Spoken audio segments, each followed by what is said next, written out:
A House Solon believes the impeachment trial of Vice President Sara Duterte can proceed even if she is included in the arrest warrant issued by the International Criminal Court or ICC cover her father, former President Rodrigo Duterte's war on illegal drugs. The topic remains widely discussed, though there is no confirmation yet on whether the ICC has issued a warrant or who it will be served to. PTV's Melanes Moras has the details.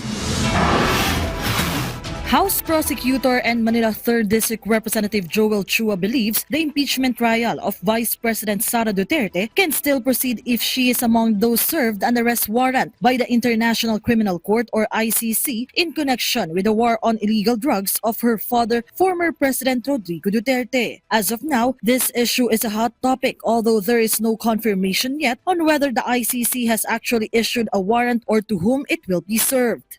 Sa akin po paniniwala, tuloy-tuloy naman ang impeachment trial unless of course hingin yung kanyang presensya. Insofar as si VP is concerned, ibang usapan po yun dahil siya po yung ating subject neto pong impeachment complaint. Chua stated that although the Philippines is no longer a member of the ICC, the country still has a legal and diplomatic obligation to cooperate if the process is coursed through the International Criminal Police Organization or Interpol.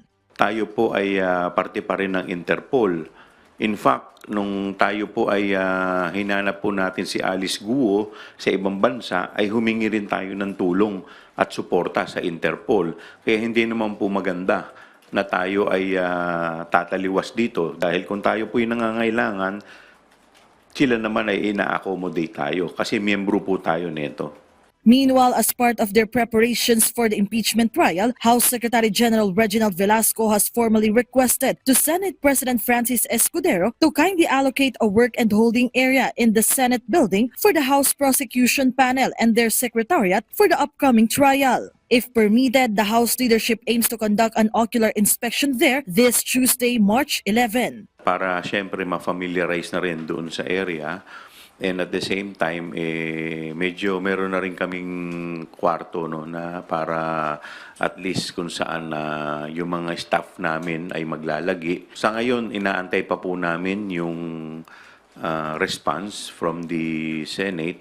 The next meeting of the House Prosecution Panel is also scheduled for March 11. As of now, the prosecutors have divided among themselves which articles of impeachment to focus on.